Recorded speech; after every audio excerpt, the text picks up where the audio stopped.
பர்திமேயு சுவிசேஷ ஊழியங்கள் வழங்கும்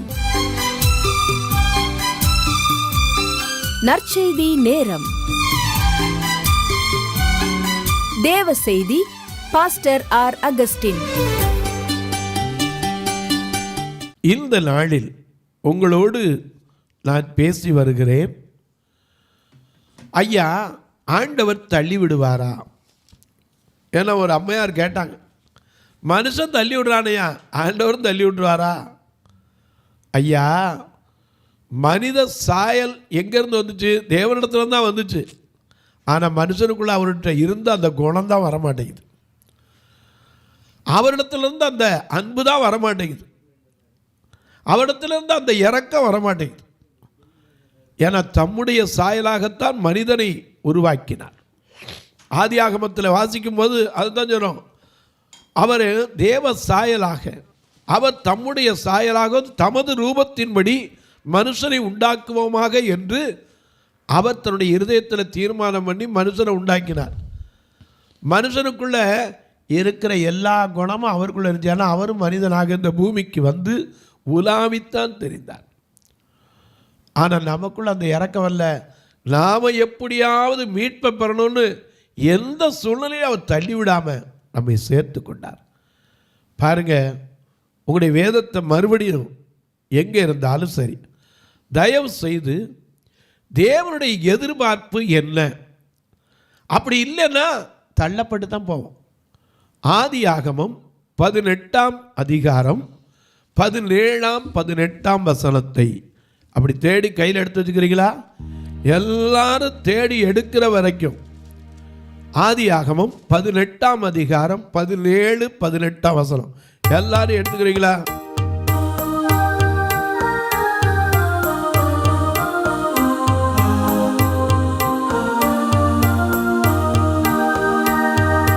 துதிப்போம் அல்லேலூயா பாடி, மகிழ்வோம் மகிமனை போற்றி. துதிப்போம் அல்லேலூயா பாடி, மகிழ்வோம் மகிமனை போற்றி. மகிமை தேவ மகிமை, தேவ தேவனுக்கே மகிமை. அல்லேலூயா மகிமை, மகிமை தேவ தேவனுக்கே மகிமை. துதிப்போம் அல்லேலூயா பாடி, கூப்பிடும் வேளைகளிலே எல்லை தப்புவிக்க ஆத்திரமாய் வந்தார். கூப்பிடும் வேளைகளிலே எல்லை தப்புவிக்க ஆத்திரமாய் வந்தார். உலகத்தின் மேலே நடந்திடுவேனே, சர்ப்பங்களை மிதித்திடுவே. துதிப்போம் அல்லேலூயா பாடி, மகிழ்வோம் மகிமனை போற்றி.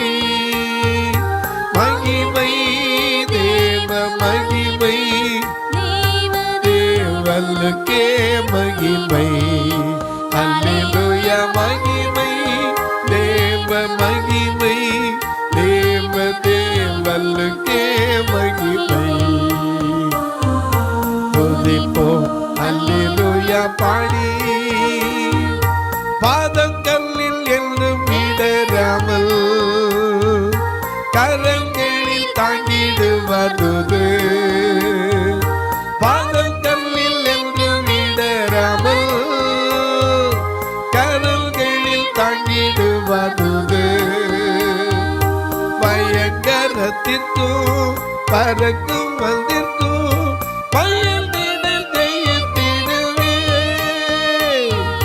துதிப்போம் அல்லேலூயா பாடி, மகிழ்வோம் மகிமனை போற்றி. மகிமை தேவ மகிமை, தேவ தேவனுக்கே மகிமை. அல்லேலூயா மகிமை, மகிமை தேவ தேவனுக்கே மகிமை. துதிப்போம் அல்லேலூயா பாடி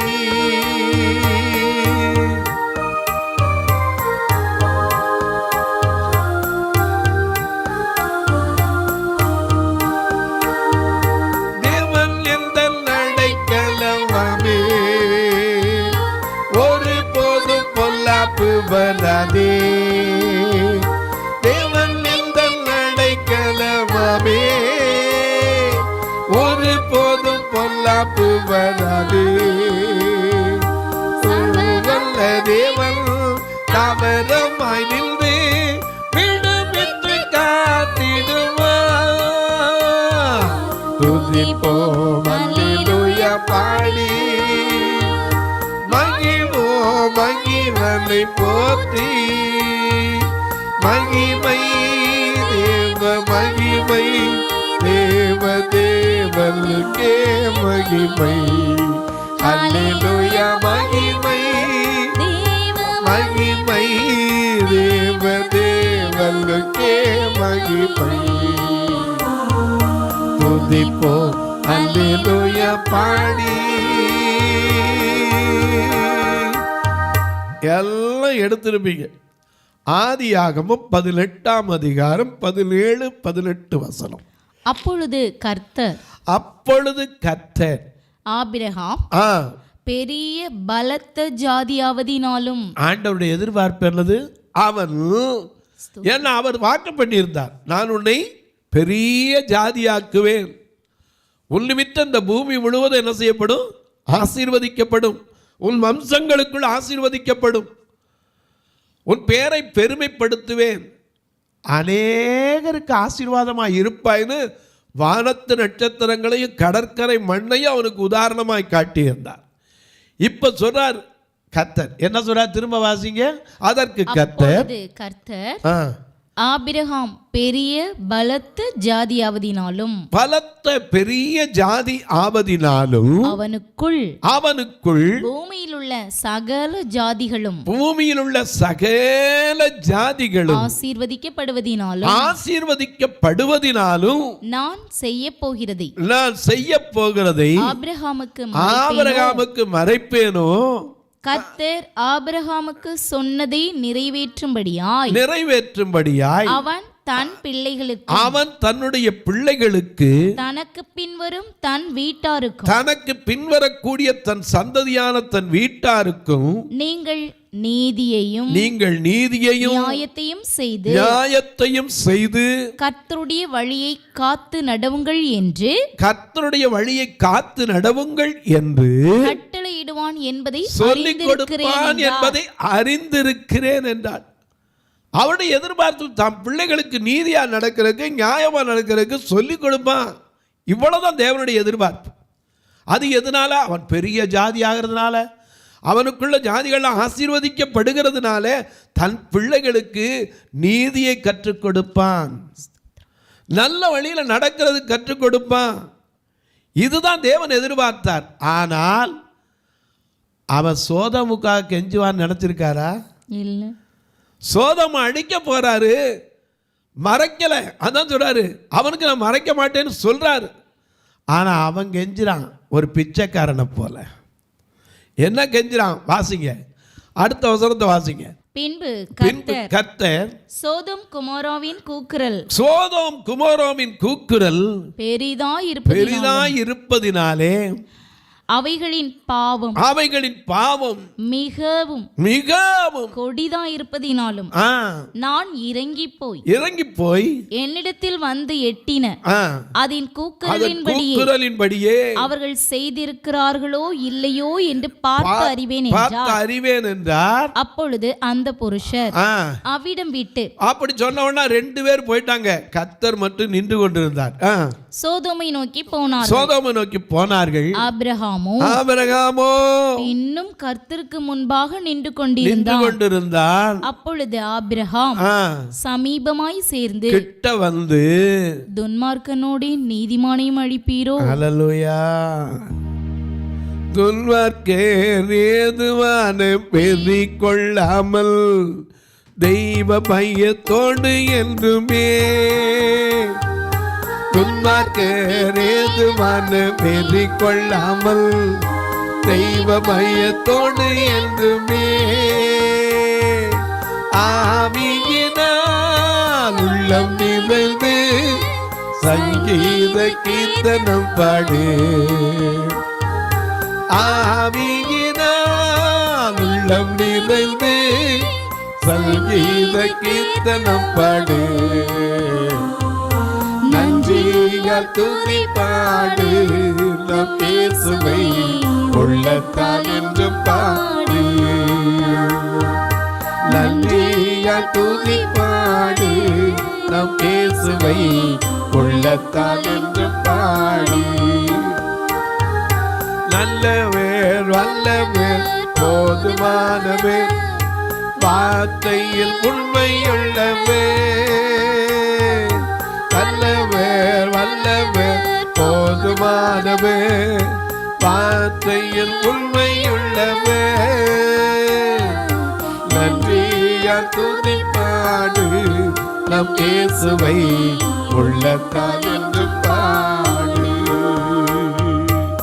ஆண்டவருக்கு பெரிய துன்மார்க்கன் தன் துன்மார்க்கத்துல சாகக்கூடாது அப்படின்னா தான் அழிச்சு நம்ம தள்ளி விட்டுவாரு. தன் துன்மார்க்கத்தில் சாவது கர்த்தருக்கு எவ்வளவேனு பிரியமோ அவன் தன் எசேக்கியேல் சொல்றார் அவன் தன் 18:23 துன்மார்க்கன் சாகிறது எனக்கு எவ்வளவேனும் பிரியமோ அவன் தன் வழிகளை விட்டு அவன் தன்னுடைய வழிகளை விட்டு திரும்பி பிழைப்பது அல்லவோ எனக்கு பிரியம். ஆண்டவருக்கு பெரிய எவ்வளவு பெரிய பாவியை அழியக்கூடாது, தள்ளி விட மாட்டார். ஆனால் ஆபிரகாம் கேட்க நினைச்சது அவர் எதிர்பார்த்ததை விட பியாண்ட் த லிமிட், எக்ஸ்ட்ராடினரி. ஏன்னா அவன் எதிர்பார்த்தது இதைத்தான் கேட்பான். ஏன்னா அவன் இவ்வளோ ஆசீர்வாதமாக இருக்கான், அவன் எல்லாத்துலேயும் இருக்கான், ஆசீர்வாதப்பட்டதுனால தான் பிள்ளைகளுக்கு நீதியை சொல்லிக் கொடுப்பான். அவர் தான் அவனை எதிர்பார்த்தார். ஆனால் எதிர்பார்ப்பை விட அவன் இன்னும் ஒருபடி மேலாய் போய் தனக்கானவைகள் அல்ல பிறனுக்கானவைகளை நோக்குகிற அனுபவத்தை அவனுக்குள் கண்டார் இல்லையா? அதனாலதான் அவன் கேட்கிறான் 45 நீதிமான் ஆபிரகாம் நின்று கொண்டிருந்தான். அவன் பேசுறான் பாருங்க. அவன் சமீபித்து வந்து ஆதியாமத்துல அப்பொழுது ஆபிரகாம் சேர்ந்து ஆண்டவரே துன்மார்க்கனோடு நீதிமானை அழிப்பீரோ, பட்டணத்துக்குள்ளே ஒருவேளை இருப்பார்கள். எத்தனை நீதிமான்? 5 நீதிமான். 50. ஏன்னா ஒரு நீதிமான் இருந்தா கூட கர்த்தர் அந்த பட்டணத்தை என்ன செய்யல, அழிக்க மாட்டார். நீதிமான் மடிந்து போகிறான், அவரை நினைவில் வைக்க ஒருவரும் இல்லை. ஏன்னா ஏன் எடுத்துக்கொள்ளுகிறான், எடுப்பதற்கு பழுகிறான் என்று சிந்திப்பாரும் இல்லை. அவன் கொடிய தீங்கு வர்றதுக்கு முன்னாடி கர்த்தர் சிலரை எடுத்துக்கொள்ளுகிறார். ஏசாயா 57ஆம் அதிகாரத்தில் அதை குறித்து நாம் வாசிக்கிறோம். ஏன்னா அவன் ஏன் எடுத்துக்கொள்ளான், யாரும் சிந்திக்கிறது இல்லை. ஆண்டவருடைய திட்ட எதிர்பார்ப்பு என்ன தெரியுமா? கொடிய தீங்கு வர்றதுக்கு முன்னாடி அவன் என்ன செய்யக்கூடாது, எடுத்துக்கொள்ளப்படுறான். அந்த வசனத்தை வாசிங்க. நீதிமான் மடிந்து போகிறான், ஒருவரும் அவரை மனதில் வைக்கிறதில்லை. புத்திமான்கள் எடுத்துக்கொள்ளப்படுகிறார்கள். ஆனாலும் தீங்கு வராததற்கு முன்னே நீதிமான் எடுத்துக்கொள்ளப்படுகிறான் என்பதை சிந்திக்கிறது கிடையாது. நடந்தவர்கள் சமாதானத்துக்குள் பிரவேசித்து தங்கள் படுக்கைகளில் இளைப்பாறுகிறார்கள். விலை சூழா இரவினில் காத்தா விமலா கேலேசோ நாதா செல்த பகல் முழுதும் எல்லை கல்பாத்தா செய்கது மங்களில் கருணைகள் ஓதா ஒன்றான ஆத்த சரீரம் பிழைக்கமோ பார்த்தார் பொல்லாப்பையும் மோசம் நில்லை காத்தார் சூழாதிந்த இரவினில் காத்த விமலாக்கிலே ஸ்தோத்திரா. நீதிமான்கள் படுத்துக்கொள்ற இளைப்பாற படுக்க சமாதானமா இருக்கும். இன்னைக்கு நிறைய பேருக்கு ராத்திரி தூக்கம் வரல. ஏன்? சமாதானம் இல்லை. ஆபிரகாம் எதிர்பார்த்ததோடு அவனுடைய ஆக்ஷன், அவனுடைய நடை, அவனுடைய சிந்தை எதிர்பார்த்தோட தாண்டி போயிடுச்சு. ஆண்டவர் எதிர்பார்த்து அவன் பிள்ளைகளுக்கு நீதியை சொல்லுவான், நீதியா நடக்க கற்றுக் கொடுப்பான். இவ்வளவுதான் அவர் எதிர்பார்த்தார். அதுவும் எதனால? ஆசீர்வதிக்கப்படுவதனால, பெரிய பேரா இருக்கிறதுனால. ஆனால் அதெல்லாம் அவனுக்கு தெரியல. ஏன்னா இந்த பூமியில் அந்நியரும் பரதேசியுமாய் வாழ்ந்தவன். ஆகையினால கேட்குறான், 50 நீதிமான் இருந்தா, 45 நீதிமான் இருந்தா, வரிசையா சொல்லாம இருக்கு. முதல்ல 50, பின்னாடி 40 இருக்கும். அந்த 50 நீதிமான்களின் நிமித்தம் ரட்சியாமல் அந்த ஸ்தலத்தை அழிப்பீரோ? துன்மார்க்கனோட நீதிமானையும் சங்கரிப்பது உமக்கு தூரமாய் இருப்பதாக. நீதிமானையும் துன்மார்க்கனையும் சமமாய் நடப்பிப்பது உமக்கு தூரமாய் இருப்பதாக. சர்வலோக நியாயாதிபதி. சர்வலோக நியாயாதிபதி யாரு?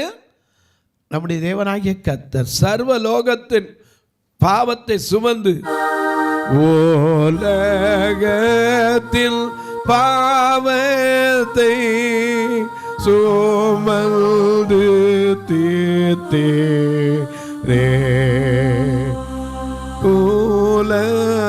உலகத்திற் பாவத்தை சுமந்து தீர்த்தீரே.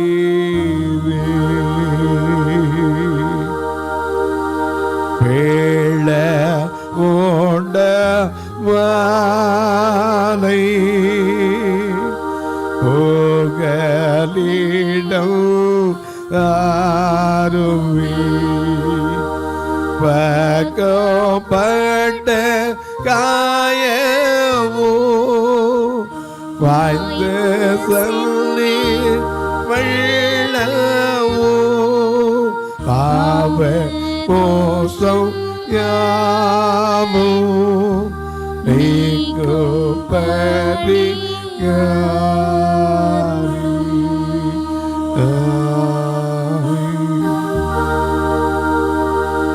சர்வலோக நியாயாதிபதி. உலகத்துக்கு அவர் தாங்க நியாயாதிபதி. சர்வலோக நியாயாதிபதி நீதி செய்யாதிருப்பாரோ என்றான். அதற்கு கர்த்தர், நான் சோதோமில் 50 நீதிமான்கள் அவர்கள் நிமித்தம் அந்த பட்டணத்தை அந்த ஸ்தலம் முழுவதையும் ரட்சிப்பேன் என்றார். சரி. அப்பொழுது ஆபிரகாம் பிரதியுத்தரமாக, இதோ தூளும் சாம்பலுமாய் இருக்கிற அடியேன். தாழ்மையை பாருங்க, தூளும் சாம்பலும். தாவீது சொல்றாரு சங்கீதம் 110:2 110 சங்கீதம் 2ஆம் வசனத்துல, என் பானத்தை கண்ணீரோடு கலந்து குடிக்கிறேன், சாப்பிட்றேன், நான் சாம்பலை அப்பமாக புசிக்கிறேன். எனக்கு அன்பானுடைய இவருடைய தாழ்மை, அவ்வளவு தாழ்மை. சொல்றாரு தூளும் சாம்பலும். 45 நீதிமான் இருந்தா, 40 நீதிமான் இருந்தா, 30 நீதிமான் இருந்தா, 20 நீதிமான் இருந்தா, 10 நீதிமான். ஆண்டவர் சொன்னார், ஒரு நீதிமான் இருந்தாலும் அந்த லோத்தை காக்கலையா? லோத்தை இழுத்து கொண்டு விடலையா? மனைவி தாமதிச்சா. அதான் நம்ம போகிற வழியில் லிப்ஸ்டிக் காஞ்சி போகுமோ இல்லையோ? போகிற வழியில் இந்த புடவை நல்லா இருக்குமா, அந்த புடவை நல்லா இருக்குமா, எதை விட்டுட்டு போகிறா? ஐயோ இதை விடவா, அதை விடவா? போகும்போது கூட அவர் திரும்பி பார்க்காதன்னார். அதனால தான் லூக்கா 17:32 லோத்தின் மனைவியை நினைத்து கொள்ளுங்கள் ஆண்டவர் சொல்லியிருக்கார். ஏன் நினைத்துக்கொண்டு? ஊரே அழிஞ்சாலும் இவன் அதை பற்றி சிந்தை இருக்கா, தான் வச்சுட்டு போனப்போ திரும்பி பார்க்காதுன்னா பார்ப்பான். அப்படி பார்த்தனால இன்றைக்கு அவள் ஒரு சின்னமாய், அடையாள சின்னமாய் நிற்கிறாள். எனக்கு அன்பார்களே, ஆபிரகாம் எதிர்பார்த்தது கொஞ்சம் ஆண்டவர், ஆனால் அவன் செய்தது எத்தனை பெரிய காரியம். அதனால தான் ஆபிரகாமின் தேவன், ஈசாக்கின் தேவன், யாக்கோவின் தேவன். எனக்கு அன்பார்களே, நாம் முற்பிதாக்களை சொல்லும்போது ஆபிரகாம் ஈசாக் யாக்கோபு 2 ஏற்பாட்டிலும் ஒருவரே வானத்தில் பூமியில் கர்த்தர் 5 மோசே நூல் 4 சுவிசேஷம் 3 முற்பிதாக்கள் ஆபிரகாம் ஈசாக் யாக்கோபு 2 ஏற்பாட்டிலும் ஒருவரே வானத்தில் பூமியில் கர்த்தர் 12 ஆப்பம் பீடத்திலே 11 சீஷர் 10 கற்பனைகள் 9 மொழியில் ஜீவனை விட்டார் 8 வாத்தியங்கள் 7 விண்ணப்பங்கள் 6 கல்ஜாடி கனவுரிலே 5 மோசே நூல்கள் 4 சுவிசேஷம் 3 முற்பிதாக்கள் ஆபிரகாம் ஈசாக் யாக்கோபு 2 ஏற்பாட்டிலும் ஒருவரே வானத்தில் பூமியில் கர்த்தர் 2 ஏற்பாட்டிலும் ஒருவரே வானத்தில் பூமியில் கர்த்தர். பழைய ஏற்பாடும் புதிய ஏற்பாடுனாலும் சரி 2 ஏற்பாட்டில் யாரு தான்? ஒருவரே கர்த்தர், ஒருவரே, வேற யாரு? கர்த்தரே தேவன். எலியா அந்த காலத்துல பழைய ஏற்பாட்டில் என்ன சொன்னா? கர்த்தரே தேவன், கர்த்தரே தேவன் என்று ஆர்ப்பரித்தான். கர்த்தர் தெய்வமானால் கர்த்தரை பின்பற்றுங்கள் தானே. தெய்வமானால் அவனை பின்பற்று. அப்ப அன்னைக்கும் கர்த்தர், இன்றைக்கும் கர்த்தர் தான், மாறாதவர். நாம தான் பழைய ஏற்பாடு புதிய ஏற்பாடு வச்சுக்கிறோம். 2 பழைய ஏற்பாடு நம்மை ஐயா தகுதிப்படுத்துவதற்கு இதெல்லாம் செஞ்சிடாதீங்கப்பான்னு எழுதி வச்சிருக்கு. இன்னைக்கு அநேகம் சொல்ல பழைய ஏற்பாடு எங்களுக்கு கிடையாதுமா. பழைய ஏற்பாடு இல்லைன்னா புதிய ஏற்பாடு இல்லைங்க. நாமளும் பழைய ஆள் தான்.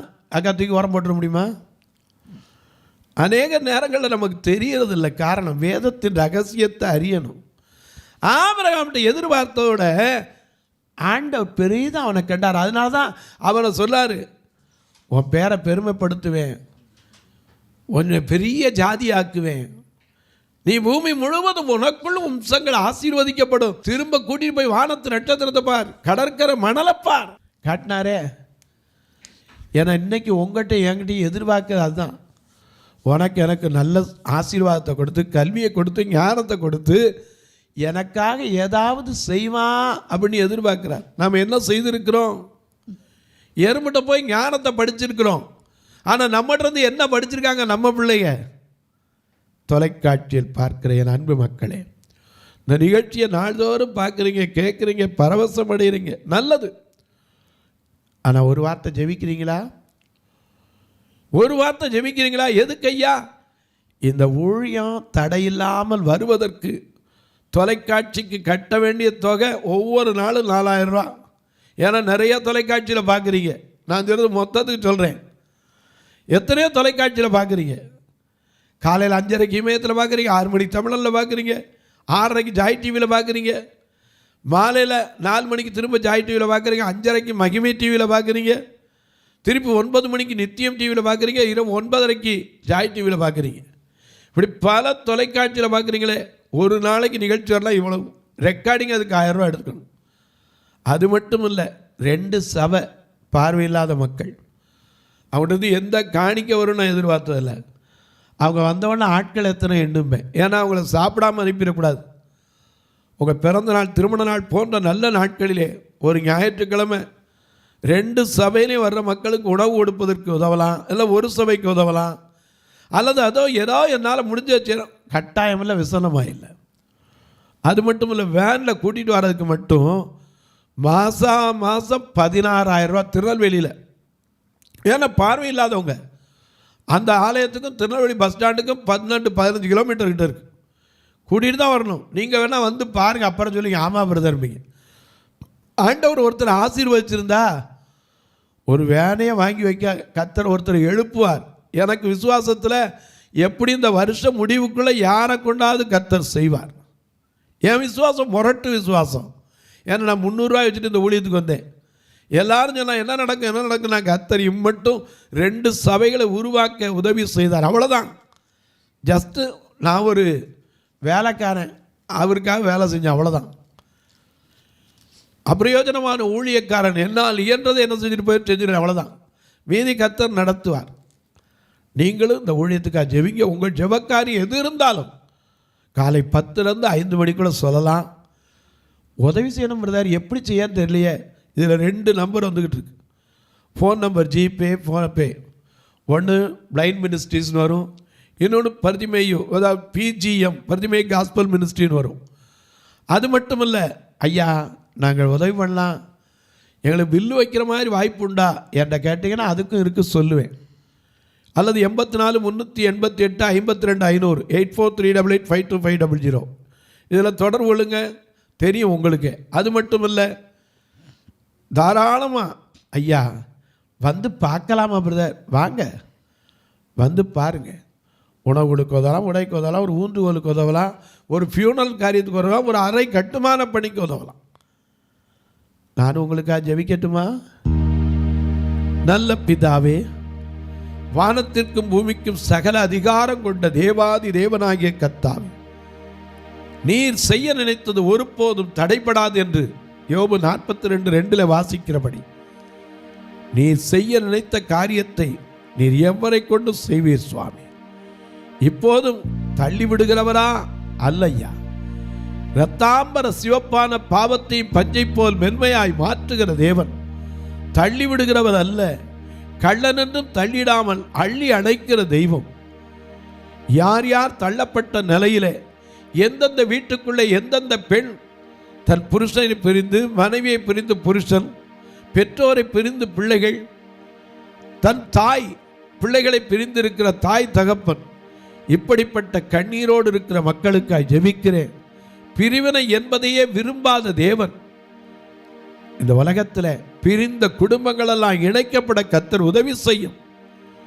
பெற்றோருடைய கண்ணீர்களெல்லாம் களிப்பாய் மாற உதவி செய்யும். பிறந்த நாள் திருமண நாளை நினைவு கூறுகிற மக்களுக்காய் ஸ்தோத்திரம்.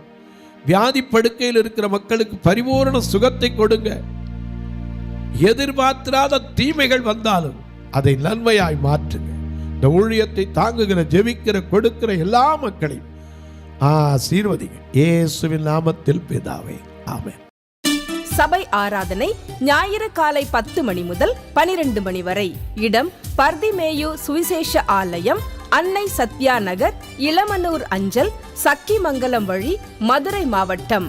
பின்கோட் 625201 மற்றும் பர்திமேயு சுவிசேஷ ஜெப வீடு, flat number 107, Eden Garden, Muthur, Tirunelveli. Pincode 627011.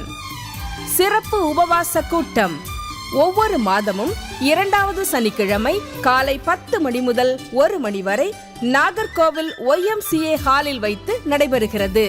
மற்றும் ஒவ்வொரு மாதமும் 4வது சனிக்கிழமை காலை 10 மணி முதல் 1 மணி வரை திருநெல்வேலி புதிய பேருந்து நிலையம் அருகில் உள்ள கிரேஸ் ஹாலில் வைத்து நடைபெறுகிறது. எங்கள் எல்லா ஆராதனைகளிலும் கலந்து கொண்டு தேவனை மகிமைப்படுத்த அன்பாய் அழைக்கிறோம். உங்கள் உதாரத்துவமான காணிக்கைகளினால் இவ்வூழியத்தை தாங்க விரும்பினால் R Augustine, account number 5021364331, IFSC code IDIB 000B066, Indian Bank, BP Kulam, Madurai. GPay number 9842181917, BGM ministries மற்றும் 9442559772, பிளைண்ட் மினிஸ்ட்ரீஸ் அகஸ்டின்.